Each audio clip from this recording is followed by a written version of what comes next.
로마서 5장 1절에서 5절 말씀, 저와 여러분 한 절씩 교독하시고 마지막 5절 말씀은 합독해서 하나님의 말씀을 받도록 하겠습니다. 로마서 5장 1절입니다. 제가 먼저 봉독하겠습니다. 그러므로 우리가 믿음으로 의롭다 하심을 받았으니 우리 주 예수 그리스도로 말미암아 하나님과 화평을 누리자.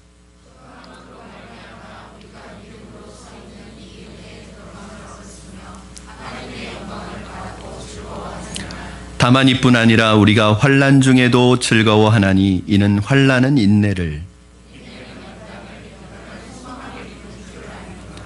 소망이 우리를 부끄럽게 하지 아니함은 우리에게 주신 성령으로 말미암아 하나님의 사랑이 우리 마음에 부은 바 됨이니. 아멘. 믿음은 죄인을 하나님의 사람으로 의인으로 바꾸는 놀라운 축복입니다. 자격 없는 우리를 하나님의 자녀로 또 하나님 나라의 시민으로 천국의 선물을 준 것도 모두 믿음으로 얻게 된 축복입니다. 그러나 여러분, 이 믿음이라고 하는 선물은 우리로 하여금 의인이 되도록 하고 천국의 시민이 되도록 하고 또 천국을 소유하게 하는 이런 미래적인 내세적인 의미만 있는 것은 아닙니다. 하나님께서 믿는 자에게 이미 엄청난 선물, 감당할 수 없는 선물, 이 세상에서 누릴 수 없는 영원한 선물을 주셨습니다. 동시에 우리에게는 그 천국을 바라보며 이 땅을 살아가는 우리에게는 이 땅에서도 누릴 수 있는 축복을 믿는 자들에게 하나님께서 주셨는데, 그것이 이제 지난주에 여러분이 배우셨던 세 가지 축복입니다. 첫째, 예수 그리스도를 믿는 사람들 안에 주시는 첫 번째 축복이 뭐죠? 화평을 누리게 하십니다. 여러분, 그 마음속에 평화가 찾아옵니다. 불안과 두려움이 사라집니다. 여러분, 예수님 믿는다고 우리 안에 염려와 근심과 불안과 두려움이 없는 건 아니에요.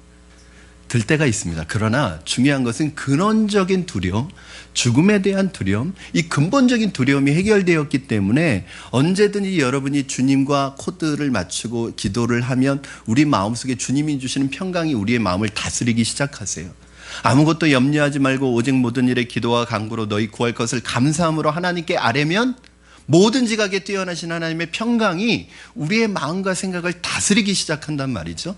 그러니까 중요한 것은 내가 어떤 상황이나 순간 속에서 하나님께 감사함으로 우리의 마음을 맞추기 시작하면 하나님의 평강이 우리의 마음에 다스림을 갖기 시작합니다. 여러분, 하나님과의 관계가 회복되면 우리 마음속에 평화가 임하기 시작합니다. 환경이 좋아졌기 때문이 아닙니다. 어려움이 없기 때문이 아닙니다. 하나님과의 관계가 회복되었기 때문입니다. 두 번째 축복이 뭐냐면 은혜의 들어감을 얻었습니다. 여러분, 은혜의 자리가 뭐냐? 하나님의 보좌죠. 하나님이 임재하는 장소죠. 하나님을 만나는 자리입니다. 여러분, 감히 어떻게 우리가 하나님을 만나는 자리에 나아갈 수 있어요? 어떻게 우리가 만왕의 왕이시고 만주의 주이시고 모든 만물을 지으시고 모든 만물을 다스리시는 그 창조주 하나님을 우리가 뵐 수가 있겠어요? 이건 구약에서는 생각도 할 수 없었던 일입니다. 그런데 우리는 예수 그리스도를 믿음으로 말미암아 하나님을 만나는 그 은혜의 자리에 들어감을 얻었어요. 가끔 그런 생각을 할 때가 있습니다. 하나님, 내가 무엇이간데, 제가 무엇인데 하나님께서 저를 사랑하셔서 하나님의 자녀 삼아주셨을 뿐만 아니라 하나님의 일을 하게 하는 이 놀라운 축복을 허락하시는지. 여러분, 생각할수록 감사하고 생각할수록 황송하고 내가 하나님의 자녀가 되었다는 사실을 생각할 때마다 감격스럽고 눈물이 나는 거예요. 이게 뭐냐면 은혜의 자리에 들어가 있는 것입니다. 우리가 지금 그 은혜에 들어와 있다는 거예요. 은혜 안에서 사는 사람의 삶은 어떠냐면 감격과 기쁨과 그 안에서 나타나는 즐거움이 있는 거예요. 여러분 안에 기쁨과 감격과 즐거움과 감사가 넘치고 있습니까? 마지막으로 하나님의 영광을 위해 살게 되었습니다. 그로 인해 우리 인생에 전에는 세상에서 경험하지 못했던 독특한 즐거움이 있는데, 독특한 기쁨이 있는데, 이걸 독특하다고 얘기하는 것은 세상 사람들이 모르는 재미, 세상 사람들이 모르는 즐거움이 있다는 거예요. 세상 사람들이 우리를 볼 때는 굉장히 재미없어 보입니다. 여러분, 세상 사람들이 볼 때 우리의 삶처럼 재미없어 보이는 삶이 없습니다. 뭐 자주 만날 기회는 없지만 가끔 동창들이나 제 친구들을 만나면 항상 하는 말이 있어요. 넌 무슨 재미로 사냐? 뭐 니들이 모르는 재미가 있다 그러죠. 니들은 알 수 없는 재미가 있다. 이 기쁨이 뭔지 알려줄까? 그러면 괜찮다고.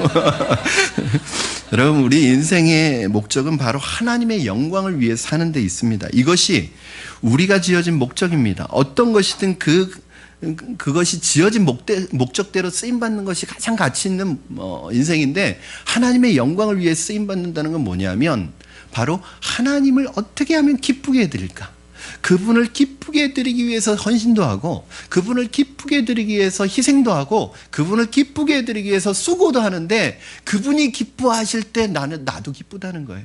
여러분, 그러므로 내가 주님을 위해서, 사랑하는 그분을 위해서 뭔가 수고하고 희생하고 헌신하는 게 수고도 아니고 희생도 아니고 헌신도 아니에요. 왜요? 여러분, 세상 사람들은 세상에서 누리는 즐거움, 쓸 때 즐거움, 그 쾌락이 있지만 그런 것과는 차원이 다른, 내가 받아서 기쁜 사람은 1차원적인 기쁨입니다. 여러분, 정말 기쁨은 어디에서 오는지 아세요? 내가 줄 때, 그것을 받는 사랑하는 사람이 기뻐할 때 내 안에 기쁨이 생기는 거예요. 그러므로 내가 누구에게 준다는 것은 내가 그 사람을 위해서 희생하는 게 아닙니다. 정말 부부간에 사랑으로 섬기게 되면요, 내가 그 사람을 위해서 희생하는 게 내가 희생이라고 생각이 안 들어요. 왜냐하면 그 사람이 그것을 기뻐하고 그것을 즐거워할 때 내 안에 동일한 즐거움과 기쁨이 있는 거예요. 이 기쁨을 누리게 하시는데 이걸 어떻게 세상 사람들이 압니까? 여러분, 그런데 오늘 본문 말씀에는 3, 4절에 보니까 신비로운 축복과 특권을 한 가지 더 말씀하고 있는데, 이건 놀라운 비밀이에요. 신비에 가깝습니다. 여러분, 내게 기쁘고 행복하고 좋은 일이 있을 땐 뿐만 아니라 오늘 말씀해 보니까 환난 풍파 속에서도 기뻐할 수 있는 비결, 그 원리가 오늘 말씀에 나와 있습니다. 오늘 말씀을 여러분 잘 들으시고 이걸 내 삶의 원리로 삼으시면 여러분 이 세상에서 정말 능력 있는 삶을 살아가실 거예요.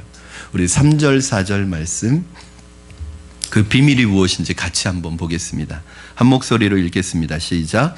다만 이뿐 아니라 우리가 환난 중에도 즐거워하나니 이는 환난은 인내를, 인내는 연단을, 연단은 소망을 이루는 줄 알미로다. 아멘. 여러분, 예수님 믿으면 어려움이 없어지는 것이 아닙니다. 약속의 땅에도 기근이 찾아옵니다. 적과 꿀이 흐르는, 여러분, 우리가 예수님을 믿으면 고속도로가 열리듯이 탄탄대로가 열리는 것이 아닙니다. 지상 낙원이 준비되어 있는 것이 아닙니다. 여러분, 천국에 들어갈 때까지 우리가 살아가는 이 세상에서의 삶은 그런 삶은 없습니다.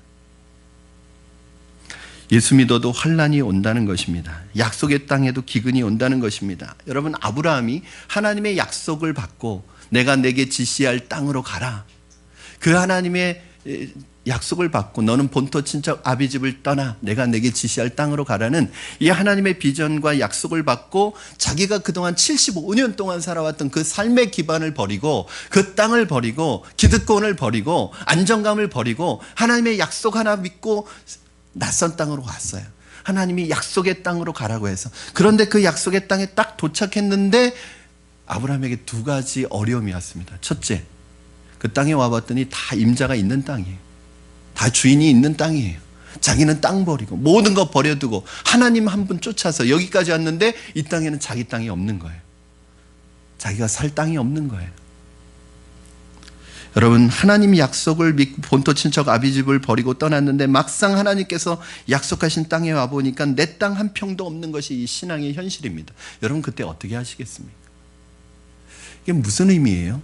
여러분, 신앙생활이라는 것은 하나님께서 주신 약속 붙들고 가만히 있으면 저절로 이루어지는 것이 아닙니다. 하나님의 약속은 약속이지만 그 하나님이 약속해 주신 것이 어떻게 이루어지냐면 내가 믿음으로 전진하고 내가 믿음으로 움직이고 내가 믿음으로 싸워나갈 때 얻어지는 것이지, 하나님이 약속해 주셨다고 나는 가만히 있어도 그저 주시는 것이 아닙니다. 그럼 믿음은 그래서 싸움인 거예요. 또 하나의 문제는 뭐였냐면 약속의 땅이 지상 낙원 파라다이스인 줄 알고 왔는데 막상 와보니까 그 땅에 기근이 찾아왔다는 거예요. 여러분, 먹고 살 일이 막막해졌습니다. 왜요? 하나님 약속 믿었다가 말씀대로 살아가려고 하다가 먹고 사는 문제가 막막해졌어요. 여러분, 그래서 약속의 땅에도 어려움은 오는 거예요. 믿어도 어려움은 오는 거예요. 그러나 중요한 것은 그때 약속의 땅을 떠나면 안 됩니다. 그 땅에서 그 문제를 통과해야 합니다. 그것이 하나님께서 우리에게 정말로 원하시는 거예요. 예수 믿으면 고난이 없어지는 것이 아닙니다. 예수 믿어도 고난이 옵니다. 예수 믿어도 환난이 옵니다. 약속의 땅에도 기근이 옵니다. 그러나 예수 믿기 전과 예수 믿은 후에 우리의 마음과 태도의 중심이 달라진 거예요. 여러분, 과거에는 그 고난과 환난 속에서 절망하고 낙심해서 일어서지 못했던 무기력했던 우리라면 이제는 우리 안에 고난을 이길 수 있는 힘이 생긴 거예요. 능력이 생긴 거예요. 이 환난을 소망으로 바꾸는 능력이 생긴 것입니다. 할렐루야. 여러분, 다른 것이 축복이 아니라 이게 축복입니다. 인생을 살아가는 데 있어서 이만큼 강력한 무기가 어디 있어요? 여러분, 우리 인생은 삶 자체가 고난이고 삶 자체가 환난이라니까요. 여러분, 고난당하지 않는 분 와보세요. 저한테 얘기해 주세요. 그런 사람은 없습니다. 이 세상의 삶에 모든 사람이 고난을 겪어요. 환난을 겪어요. 그걸 피하려고 하지는 마세요. 그러나 여러분, 우리에게 놀라운 영적 무기가 생겼는데 그 환난과 그 고난을 이겨낼 수 있는, 그걸 바꿀 수 있는, 소망으로 바꿀 수 있는 능력이 우리 안에 있다는 거예요. 이게 세상과 우리가 구별되는 것이고, 이것이 바로 믿지 않는 분과 믿는 분을 구별하는 것이고, 이게 하나님의 사람과 하나님의 사람이 아닌 사람을 구별하는 거예요. 저는 알아요. 여러분의 삶을 들어가 보면 여러분 문제 없는 가정이 어디 있어요? 어려움 없는 가정이 어디 있어요? 신방 다녀보면 다 문제 있어요. 자녀의 문제가 있을 수 있고, 질병의 문제가 있을 수 있고, 경제적인 문제가 있을 수 있고, 모든 어려움들이 가정마다 문제의 제목이 다를 뿐이지 다 문제가 있고 어려움이 있어요. 여러분, 그것 자체를 피하려고 하지 마세요. 중요한 것은 그것을 소망으로 바꾸는 능력이 여러분 안에 있다는 것을 여러분 인식하셔야 합니다. 제가 청년 때 좋아하던 복음성가가 하나 있어요. 잠깐 불러도 되겠죠, 여러분? 원래 저 노래 못하는 거 아시니까 너무 판단하지 마시고 가사의 은혜를 받으시기 바랍니다. 제가 좋아하는 찬양의 2절 가사인데, 사람을 보며 세상을 볼 때 만족함이 없었네. 나의 하나님 그분을 뵐 때 나는 만족하였네. 2절이에요. 동남풍아 불어라, 서북풍아 불어라, 가시밭에 백합화 예수 향기 날리 할렐루야 아멘. 가시밭에 백합화 예수 향기 날리니 할렐루야 아멘. 여러분, 우리 인생이 불어닥치는 이 바람으로 인해서 사실은 우리가 힘들고 어려울 수 있고, 그 가시밭에 있는 그 상황과 환경에 어려움이 있지만 그때 뭘 날리기 시작해요? 예수 향기를 날린다는 거예요. 여러분, 이 세상에서의 승승장구나 성공이 우리를 예수님을 닮아가게 하는 것이 아니라 오히려 어떤 면에서는 이 세상에서 당하는 환난과 고난이 우리를 예수님을 닮게 하는 통로고 과정이라는 거예요. 여러분, 그러므로 여러분에게 불어닥치는 시련의 찬바람이나 고난은 여러분을 망하게 하려는 것이 아니라 여러분으로 하여금 더 예수님을 닮아가게 하는 축복의 통로라는 것을 기억하시기 바랍니다. 여러분, 사도 바울이요, 고린도 후서 11장에 보면 얼마나 이 세상에서 많은 환난과 고난 속에 있는지를 자기가 고백을 합니다. 우리 한번 같이 읽겠습니다. 고린도후서 11장 23절 27절을 여러분과 교독하겠습니다. 먼저 여러분이 23절 말씀 읽어주세요. 시작.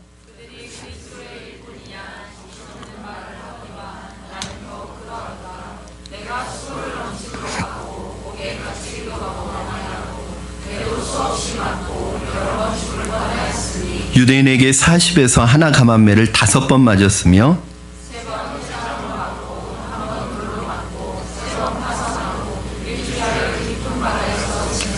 여러 번 여행하면서 강의 위험과 강도의 위험과 동족의 위험과 이방인의 위험과 시내의 위험과 광야의 위험과 바다의 위험과 거짓 형제 중의 위험을 당하고 또 수고하며 애쓰고 여러 번 자지 못하고 줄이며 목마르고 여러 번 굶고 춥고 헐벗었노라. 아멘. 여러분, 예수님 때문에 이런 일 겪어본 경험이 있으십니까? 예수님 때문에 배고프고 춥고 돌로 맞고 오해당하고 고통 겪고 감옥에 가본 적 있으십니까? 누가 이런 삶을 좋아하겠습니까? 이렇게 살고 싶은 사람이 이 세상에 어디에 있겠습니까? 사도 바울은 이 환난을 다 겪었습니다. 죽는 그 순간까지 이 환난을 겪었습니다. 그는 그 길을 자기가 선택한 거예요. 왜 그렇게 살아야 했을까요? 사도 바울은 오직 하나님의 영광을 위해서 그렇게 살기로 선택한 것입니다. 여러분, 사도 바울은 학자였습니다. 가말리엘 문화, 그 당시 최고의 석학의 수제자였습니다. 그는 로마 시민권자였습니다. 지금 우리가 부러워하는 미국 시민권과는 비교도 되지 않는 엄청난 특권을 누릴 수 있는 로마 시민권을 가지고 있었던 사람이었습니다. 그 사람은 인생에 있어서 사람들이 부러워하는 모든 배경과 스펙을 다 가지고 있는, 우리식으로 표현하면 상위 1%에 속하는 탑 클래스의 사람이었습니다. 바울이 편하게 살고자 했으면 얼마든지 편한 삶을 선택할 수 있었지만 그는 편한 길을 선택하지 않았습니다. 바울이 이 모든 환난을 겪으면서 깨달은 보석 같은 진리가 있었습니다. 이 사실을 깨닫고 그는 고난 속에서도 즐거워했다는 거예요. 여러분, 환난 속에서도 기뻐할 수 있었다는 거예요. 이것은 고난의 학교를 졸업한 사람만이 가질 수 있는 영적인 지식이고 영적인 원리인데, 바울은 그 많은 고난 속에서 이 원리를 알고 나서 어떻게 살아갔냐면 고난과 환난 속에서도 기뻐하고 즐거워했다는 거예요. 여러분, 이 영적인 비밀이 무엇일까요? 오늘 여러분과 그것을 나누려고 합니다. 첫째는 환난이, 이 고통스러운 환난이 인내를 낳는다는 거예요. 인내를. 여러분, 인내가 무엇입니까? 인내가 무엇입니까? 내가 무엇인가를 하는 것이 아니라 내가 아무것도 할 수 없다는 것을 알고 그 순간에 하나님께 그 문제를 맡기고 하나님을 바라보고 하나님의 도우심을 기대하고 기다리는 것이 인내예요. 막 참는 게 인내가 아니라 그 문제를 하나님 앞에 맡기고 하나님의 도우심을 기대하고 기다리는 것, 이게 인내입니다. 환난을 만나면 우리는 죽을 것 같습니다. 이러다가 내가 죽는 거 아닌가, 망할 것 같습니다. 내가 이렇게 망하는 게 아닌가. 그러나 여러분, 결코 죽지 않습니다. 망하게 하지 않습니다. 하나님께서 다시 일으켜주시고 다시 살리십니다. 여러분, 바울이 그렇게 수없이 죽을 고비를 넘기면서도 죽지 않았습니다. 망하지 않았습니다. 왜냐? 하나님이 살리셨습니다. 여러분, 아무리 힘들고 고통스러워도 절대로 포기하지 마시기 바랍니다. 하나님만 바라보시기 바랍니다. 인내하시기 바랍니다. 하나님께서 일으켜 주실 것입니다. 우리의 환난 속에서 우리가 주님의 역사와 주님의 때를 기다리는 그 과정을 통해서 하나님이 우리에게 인내를 배우게 하시는 거예요. 그러니까 무슨 말이냐? 인내라고 하는 건 여러분, 이거 성령의 9가지 열매 중에 하나죠. 이 성령의 열매, 인내라고 하는 이 열매, 이 신앙의 열매가 언제 맺혀져요? 이건 어떤 상황에서만 맺혀지는 열매예요. 어떤 상황에서? 환난 중에만 맺혀집니다. 여러분, 참을 게 없는데, 인내할 게 없는데 무슨 열매가 맺혀져요? 그러므로 우리가 인생을 살아나가는 데 있어서 인내라는 열매는 굉장히 중요합니다. 저는 어떤 면에서는 성령의 9가지 열매가 다 소중하지만 가장 저는 최고로 치는 열매가 인내예요. 제가 우리 제자들 주례할 때 항상 하는 말이 뭐냐면 이 인내를 얘기합니다. 여러분, 사랑장, 고린도전서 13장에 있는 사랑은 오래 참고 사랑은 온유하며, 이 사랑장에서 가장 많이 나오는 말이 뭔지 아세요? 오래 참고 인내하고 견디고, 이게 제일 많이 나와요. 그게 사랑이거든요. 왜 인내가 중요하냐면 이 세상에 우리가 환난을 피할 수는 없어요. 여러분, 그걸 아예 생각도 마세요. 그냥 환난은 자연스러운 거다 생각하셔야 됩니다. 그러면 이 환난을 소망으로 바꾸는 놀라운 능력이 뭐에 있냐면 인내에 있는데, 이 인내는 언제 길러져요? 평안할 때 길러지는 게 아니라 환난 중에 길러집니다. 다른 말로 하면 환난이나 고난이 없으면 인내라는 열매는 맺혀지지 않습니다. 그러므로 우리에게 다가오는 환난이나 고난은 인내의 열매를 우리 마음에 맺히게 하기 위한 축복의 선물이요 변장된 축복이라는 것을 여러분 기억하시기를 바랍니다. 그런데 왜 인내의 열매가 우리 안에 맺혀져야 하는가? 둘째, 인내는 연단을 만들기 때문입니다. 연단. 여러분, 순금은 어떻게 만들어집니까? 순금은 처음 발견할 때부터 순금인가요? 아니죠. 금광을 찾아가서 차감기 같은 이런 채굴 도구를 가지고 광석을 캐내어서 재련소에서 그것을 풀무에 넣어가지고 엄청난 온도에 그것을 녹이면 금 안에 있던 불순물들이 금 안에서 다 빠져나오게 됩니다. 이제 이렇게 해서 금 안에 있던 불순물들이 빠져나오고 순수하게 남는 것, 이게 뭐예요? 이게 순금이고 이게 정금인 거예요. 여러분, 우리가 예수 안에서 구원받았지만 우리 안에 뭐가 있냐면 여전히 세상에 불순물들이 묻어 있습니다. 세상이 찌꺼기들이 묻어 있어요. 아직도 옛날 습성 그대로 가지고 있어요. 문제는 이게 내 스스로 안 고쳐지는 거예요. 내 힘으로 안 되는 거예요.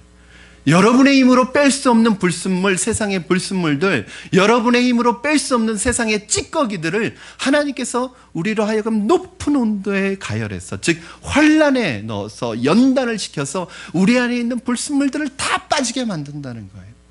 여러분, 그래서 고난의 이 연단을 받은 분들 보면 굉장히 겸손해져 있습니다. 제가 그런 말도 했어요. 제가 감기를, 몸살을 한번 심하게 앓은 적이 있는데 3일 동안 꼼짝도 못 하겠더라고요. 감기 한 번만 제대로 심하게 앓고 나도 굉장히 겸손해집니다. 목소리부터가. 여러분, 인생에 큰 시험과 환난을 당한 분들은요, 겸손해집니다. 겸손해집니다. 아직도 내 안에 세상에 살았을 때의 불순물이 섞여 있고 그로 인해서 하나님께 그리고 또 사람들에게 때로는 아픔과 고통을 줄 때가 있습니다. 왜냐하면 다듬어지지 않았기 때문입니다. 그래서 하나님께서 그 상태 그대로는 우리를 사용하실 수가 없기 때문에 하나님이 사용하시는 정금 같은 사람으로 우리를 빚으시기 위해 특별한 연단의 과정을 거치는 것입니다. 아직 우리 안에 불순물이 너무 많은 거예요. 아직 세상에 찌꺼기가 아직도 많이 들어있는 거예요. 그래서 하나님께서 내 스스로 이것을 뺄 수 없으니까 뜨거운 불 같은 연단을 통해서 내 안에 있는 세상적인 불순물들을 다 빼내시려는 것입니다. 그리고 정금 같은 하나님의 사람으로 사용하시기 위해서 준비시키는 과정입니다. 이때 연단받는 이 광석이 연단을 참지 못하고 도망가 버린다든지 뛰쳐나가 버리면 안 됩니다. 그러면 정금이 될 수 없습니다. 순금이 될 수 없습니다. 더 가치 있는 존재로 빚어질 수 없습니다. 그래서 뭐가 필요해요? 순금 같은 인생, 하나님께서 쓰시는 인생, 믿음의 사람이 되기 위해서 인내의 과정이 필요한 거예요. 그러므로 인내는 우리가 정금 같은 사람으로 빚어지는 데 있어서 필수적인 과정입니다. 그러나 대부분의 사람들이 이 하나님께서 사용하시는 이 놀라운 영적 부흥을 경험하지 못합니다. 왜 그러냐면 어떤 분은 그래요. 우리 인생에 딱 3번의 기회가 온다고. 여러분, 3번의 기회가 뭐예요? 하나님은요, 여러분에게 늘 기회를 주시고 계세요. 그러나 하나님이 늘 우리에게 주시는 이 기회를 놀라운 영적 부흥으로 연결시키지 못하는 이유가 하나가 있어요. 참지를 못해요. 참지를. 견뎌내지를 못해요. 그래서 거기에서 멈추는 거예요. 여러분, 인내하지 않고는 아무것도 이루어질 수 없습니다. 그러나 한 가지 기억해야 할 것이 있는데, 여러분, 참는다는 것은 단순히 우리의 감정을 막 억눌러서 덮어놓는 게 참는 게 아니에요. 이러다가 화병 걸립니다. 화병. 오히려 그것이 나중에 더 크게 터져버려요. 그러니까 잘 이해하셔야 돼요. 여러분, 참으라고 했다고 막 속병 키우지 마세요. 그건 참는 게 아니에요. 제가 아까 참는 거, 인내하는 거 뭐라고 그랬죠? 내가 할 수 없기 때문에, 내가 스스로 이 문제를 해결할 수 없기 때문에 누구에게 가지고 나오는 거예요? 하나님께 가지고 나와서 하나님께 맡기고 하나님께서 이 문제를 해결하실 것을 믿고 기다리는 것, 이게 바로 참는 거예요. 인내하는 거예요. 여러분, 누가 이걸 잘했냐면 다윗이 이거 기가 막히게 했습니다. 다윗은 자기가 인생에 한 번도 원수를 갚은 적이 없는 사람이에요. 왜요? 이 인내의 열매가 다윗에게 있었어요. 아무리 자기에게 못되게 하는 사람도 직접 원수 갚지 않았어요. 왜? 그 문제는 가지고 하나님 앞에 나갑니다. 하나님 앞에 나가서 막 울어요. 하나님 앞에 울고, 왜 울어요? 내가 못하니까 우는 거예요. 하나님께 맡겨요. 그리고 하나님께서 이 문제를 해결해 주실 것을 믿음으로 기다려요. 이 기다리는 게 이게 힘든 거예요. 이게 인내예요, 여러분. 하나님이 일하시는 걸 기다리는 것, 이게 인내예요. 그걸 몇 번 하다 보면요, 내 안에서 인내의 열매가 나오기 시작해요. 여러분, 인내의 열매는 내가 만들어내는 게 아니라 맺혀져야 되는 거예요. 하나님께서 맺어주셔야 되는 거예요. 내가 참는 것이 아니라 하나님께서 나로 하여금 참을 수 있는 은혜를 주시는 거예요. 욥은 자기에게 불어닥친 엄청난 삶의 환난과 고난 속에서 이런 고백을 합니다. 욥기 23장 10절 말씀, 우리 같이 한번 읽겠습니다. 시작. 그러나 내가 가는 길을 그가 아시나니 그가 나를 단련하신 후에는 내가 순금같이 되어 나오리라. 예전 성경엔 그가 나를 연단하신 후에는 내가 정금같이 되어 나오리라. 여러분, 하나님이 우리의 가는 길을 다 아십니다. 여러분에게 뭐가 필요한지 다 아세요. 하나님이 능력이 없어서 몰라가지고 무지해서 여러분 가만히 있는 거 아니에요. 지금 하나님이 왜 침묵하고 계세요? 할 말이 없어서? 무능력해서? 여러분의 사정을 몰라서 침묵하시는 게 아니에요. 이 연단의 과정이 여러분에게 필요한 거예요. 왜냐하면 이 과정을 통해서 여러분을 정금 같은 사람으로 만들기 위한 거예요. 잠언 17장 3절 말씀 여러분 같이 보시겠습니다. 우리 같이 읽겠습니다. 시작. 도가니는 은을, 풀무는 금을 연단하거니와 여호와는 마음을 연단하시느니라. 하나님은 우리의 마음을 연단하시는. 그래서 하나님 앞에 쓰임받는 사람치고 고난을 경험하지 않은 분들은 한 분도 계시지 않습니다. 고난 없이 인격이 성숙해진 분이 없고, 고난 없이 훌륭하게 되신 분들이 없습니다. 고난 없이 너무 높은 자리에 올라간다면, 고난 없이 성공한다면 그것이 그 사람을 교만하게 만들 뿐만 아니라 더 큰 실수와 치명적인 죄에 빠지게 만듭니다. 그래서 하나님께서 하나님의 일을 위해 크게 쓰시는 사람일수록 고난과 환난이 많은 거예요. 왜냐하면 그것은 정금 같은 사람으로, 순금 같은 사람으로 우리를 빚어가시는 하나님의 방법입니다. 그러므로 여러분, 고난당할 때 하나님 원망하고 불평하는 자리로 나가지 마시고, 고난의 강도가 세면 셀수록, 고난의 강도가 깊으면 깊을수록 그렇게 생각하십시오. 하나님이 나를 크게 쓰시려나 보다. 하나님이 나를 연단하시는 거 보니까 나도 이제 내 믿음을 하나님이 인정하시나 보다. 그러니까 이런 고난이 오는 거다. 여러분, 그렇게 생각하시면 틀리지 않습니다. 여러분, 하나님께서 여러분을 하나님의 일꾼으로 또 이 세상에서 멋진 역사의 무대에 세우기 전에 그 성공이, 그 세상에서의 명예가 여러분을 무너뜨리고 여러분을 망하게 하는 도구가 아니라 그걸 통해서 하나님의 영광을 위해 살도록 하기 위해서 여러분을 단련시키는데, 바로 그것이 환난과 고난을 통해서입니다. 여러분, 세 번째, 사도 바울은 연단이 소망을 이룬다는 것을 알았습니다.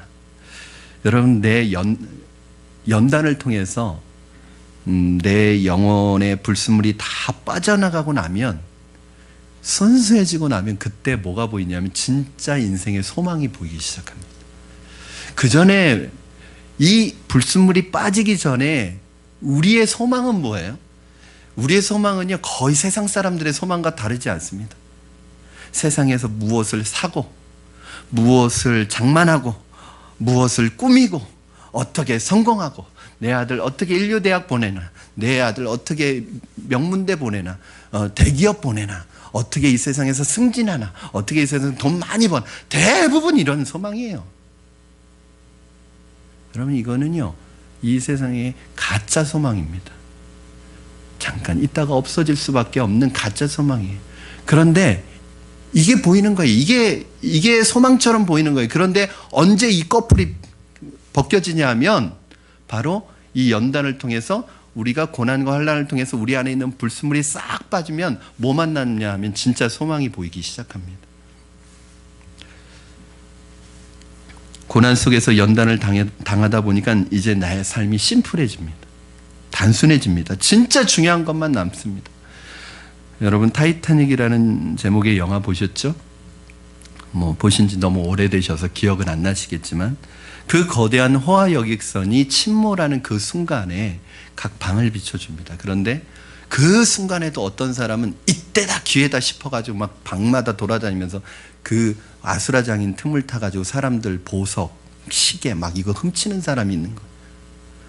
그런데 어떤 사람은 오렌지를 주머니에 넣는 사람이 있는 거예요. 여러분 객관적으로 봐서 오렌지하고 보석하고 어느 게 더 귀합니까? 보석이 훨씬 더 귀하죠. 그러나 여러분 지금 침몰해 가는 상황 속에서 언제 구조하러 올지 모르는 그 상황 속에서 이 보석이 무슨 의미가 있느냐 말이에요. 내 주머니만 무겁게 할 뿐이지. 오히려 내 목을 축일 수 있는 오렌지가 더 귀한 거 아니에요? 사막에서는요, 우리의 기본적인 가치가 달라집니다. 사막에서 수백만 원 가지고 있으면 뭐 할 거예요? 사막에서는 뭐가 필요해요? 물 한 모금이 더 필요하죠. 사형 선고를 받은 암 환자에게 있어서 어떤 것이 가치가 있고 소중할까요? 그분에게 돈 수억 원 가져와서 뭐 할 거예요? 그 수억 원을 가져온다고 그분 살릴 수 있습니까? 그분에게 지금 죽음을 기다리고 있는 그분에게 값비싼 외제 자동차가 중요할까요? 그게 소중할까요? 여러분 삶의 진짜 몇 가지만 그 사람에게 남는 거예요. 삶이 심플해지고 단순해집니다. 우리는 너무 많이 지금도 걸치고 있기 때문에 하나님이 보이지 않는 거예요.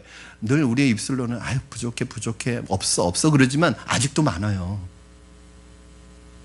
아직도 많이 누려요. 우리는 아직도 많이 가지고 있어요. 그래서 하나님이 보이지 않고 비전이 보이지 않고 하나님의 꿈이 보이지 않고 소망이 보이지 않고 그 돈이 보이는 거예요.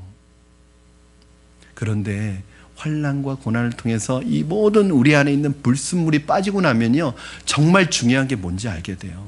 여러분 죽음을 앞두고 있는 분에겐 가족들이 중요해요. 수천만 원 중요하지 않아요. 수억 원 중요하지 않아요. 그때 후회가 되는 게 뭔지 아세요? 가족들과 한 시간이라도 보내지 못한 게 후회가 되는 거예요.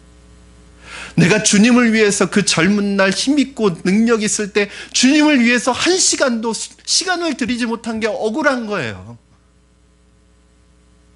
여러분 마지막 순간에 가면요, 죽음을 앞둔 순간이나 정말 중요한 순간에 가면요, 뭐가 중요한지 알게 돼요.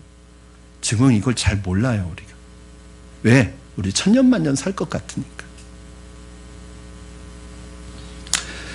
환난을 당하고 나면 세상에 썩어질 소망은 더 이상 의미가 없어집니다. 이제는 영적인 눈이 밝아져서 하늘을 보는 것입니다. 하늘에 소망을 두게 되는 것입니다. 영원한 소망이 무엇인지 보게 되는 것입니다. 이 세상에서 내가 돈이나 세상의 성공이나 세상의 명예와 인기가 아니라 진정한 가치를 찾아서 살고 싶은 마음이 내 마음속에 일어나는 거예요. 그래서 여러분 환난이 귀한 거예요. 환난 당하지 않으면 그거 모릅니다. 환난 당하지 않으면요, 다른 사람의 아픔을 모릅니다. 많은 사람들이 이 땅에 살아가면서 하늘의 소망을 두지 않고 세상적인 것에 소망을 두고 살아갑니다. 보이지 않는 것에 소망을 두지 않고 보이는 가짜 소망에 소망을 두고 살아갑니다. 영적인 가치, 하늘의 가치보다는 세상 사람들이 좋아하는 가치, 세상 사람들의 기준을 따라 살아갑니다. 여러분, 세상 사람들은 세상의 가치를 추구할 수밖에 없어요. 왜냐하면 그게 보이지 않기 때문에. 그러나 적어도 저와 여러분은 하나님의 자녀가 되었고 영원한 것을 소유한 분들인데 영원한 것을 볼 수 있는 눈이 우리에게는 있잖아요. 근데 그게 잘 안 보여요. 언제 보여요? 그 꺼풀이 띄어져야 되는데 환난을 통해서 우리 안에 연단의 과정을 통해서 진짜 소망이 생기기 시작하는 거예요.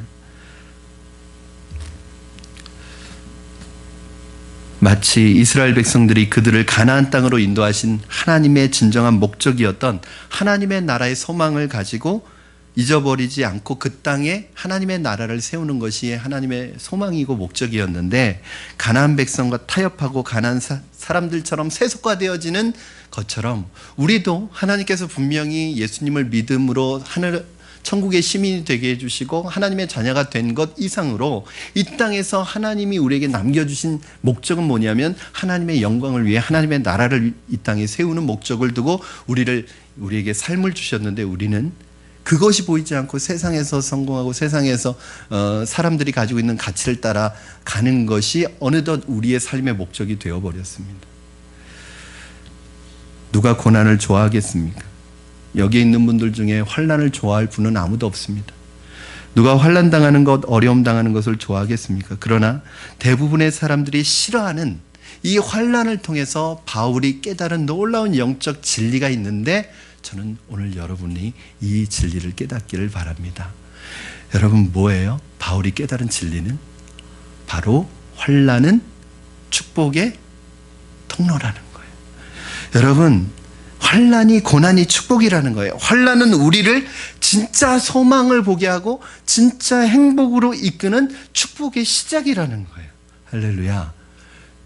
바울은요, 다른 사람들이 다 싫어하는 그 환난이, 그 환난 속에서 즐거워하고 기뻐할 수밖에 없는 이유를 발견했어요. 이 환난은 축복이라는 걸 알았어요. 제가 그런 말씀 자주 드립니다. NC No cross, no crown. 십자가 없이는 면류관이 없습니다. 고난 없이는 영광과 축복이 없습니다. 많은 사람들이요, 축복을 받기는 원해요. 그러나 고난 받기는 원하지 않아요. 아니, 고난 없이는 축복이 없는데 축복은 다 받고 싶어요. 그런데 고난은 싫어해요.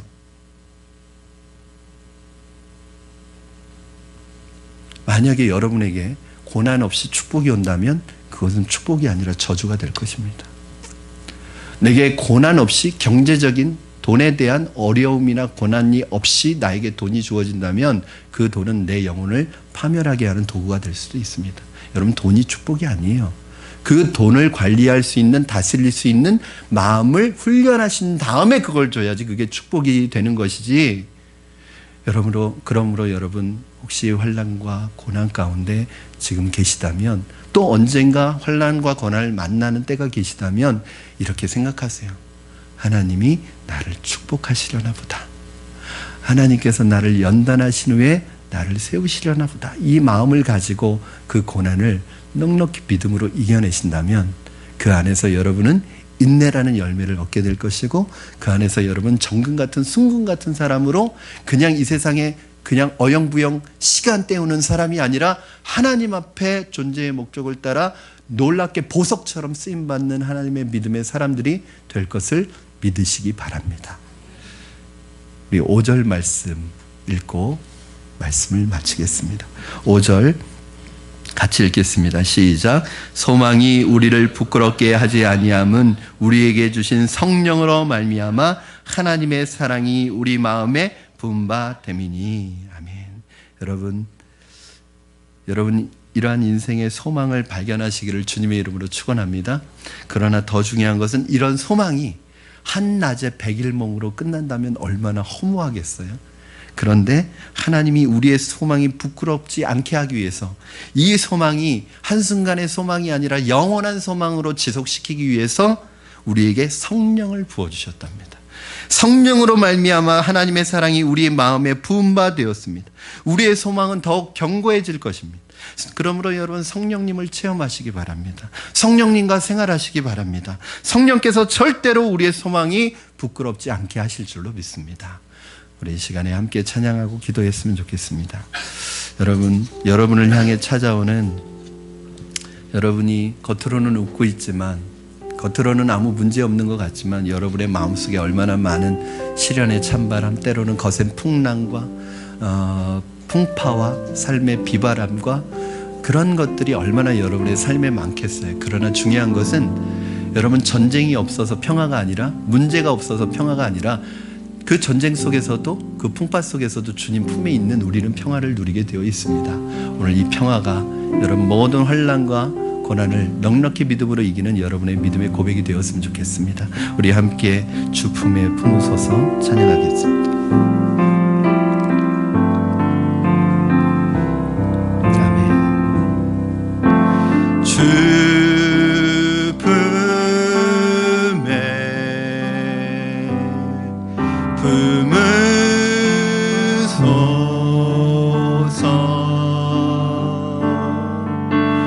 능력의 발로 덮으소서, 발로 덮으소서. 거친 파도 날 향해 와도 주와 함께 날아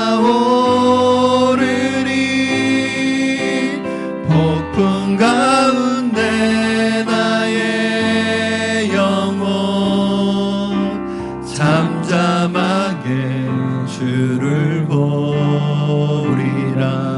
주님 안에 나 거하리. 주님 안에 나 거하리.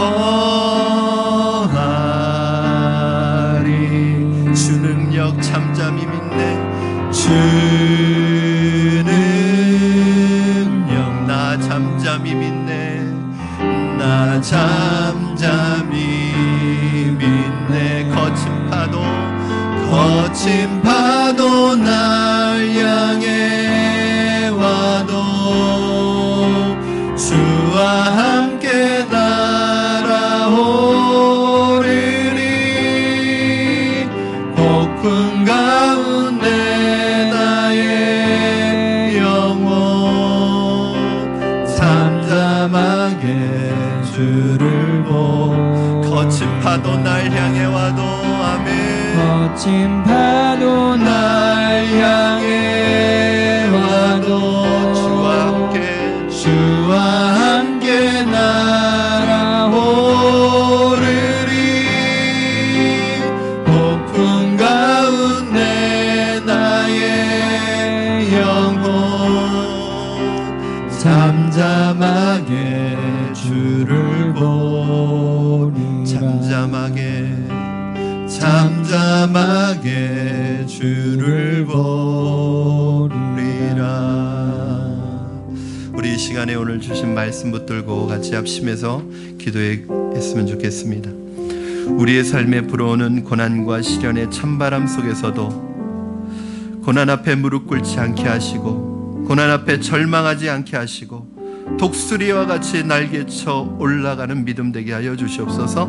고난과 환난을 통해 우리 안에 인내의 열매가 맺혀지게 하시고, 정금과 같이 빛나는 보석 같은 믿음의 사람으로 세워지게 하여 주시고, 이 고난을 통해 참된 소망이 무엇인지 그 참된 소망을 발견하고 그 소망을 따라가는 삶이 되게 하여 주시옵소서. 성령님, 우리 안에 기름 부어 주셔서 하나님, 이 믿음의 걸음을 통하여 환난과 고난 속에서도 기뻐할 수 있고 즐거워할 수 있는 영적 비결을 배우게 하여 주시옵소서. 우리 같이 주신 말씀 붙들고 결단하며 기도하겠습니다. 살아계셔서 역사하시는 하나님 아버지, 감사합니다. 오늘 하나님 아버지, 우리의 삶을 주님 앞에 의탁합니다. 주님 앞에 내려놓습니다. 주님 앞에 고백합니다. 하나님 아버지, 환난과 고난의 찬바람 속에서 이 고난 앞에서 절망하거나 낙심하거나 원망하거나 불평하지 아니하고, 오히려 이 고난을 통하여, 이 환난을 통하여 하나님을 바라보게 하여 주시옵소서. 하나님을 만나게 하여 주시옵소서. 하나님을 경험하게 하여 주시옵소서. 하나님과 고난을, 환난과 고난을 통해 인내의 열매가 내 안에 맺혀지게 하여 주시고, 정금과 같이 빛나는 보석 같은 믿음의 사람으로 세워지게 하여 주시옵소서. 환난 속에서도 즐거워하게 하시고, 환난 속에서도 기뻐할 수 있는 믿음의 반석 같은 믿음을 우리 안에 허락하여 주시고, 넉넉히 믿음으로 승리할 수 있게 하여 주시옵소서. 살아계신 하나님 아버지, 이 땅에 살아가는 동안에 수없이 만나게 되는 고난과 환난과 시련과 문제들 앞에서 절망하고 낙심하고 원망하고 불평하는 자리로 나아가지 않도록 저희들을 붙들어 주시고, 하나님 환난을 통하여 우리 안에 성숙한 성령의 열매인 인내의 열매가 맺혀지게 하여 주시고, 이 환난을 통하여 우리의 믿음과 우리의 신앙이 보석같이 정금같이 아름다운 신앙으로 다듬어지게 하시고 빚어지게 하여 주시고, 진정한 소망이 무엇인지 알게 하시고 그것을 따라 나가는 믿음의 삶이 되도록 축복하여 주시옵소서. 하나님, 고난과 환난을 피할 수는 없겠지만 그 고난과 환난을 소망으로 바꿀 수 있는 능력을 우리 안에 주셨사오니, 고난과 슬픔 가운데서도, 고난과 환난 가운데서도 즐거워할 수 있게 하여 주시고 기뻐할 수 있도록 성령님 우리와 함께하여 주시옵소서. 감사하며 예수님의 이름으로 기도드리옵나이다. 아멘. 아멘.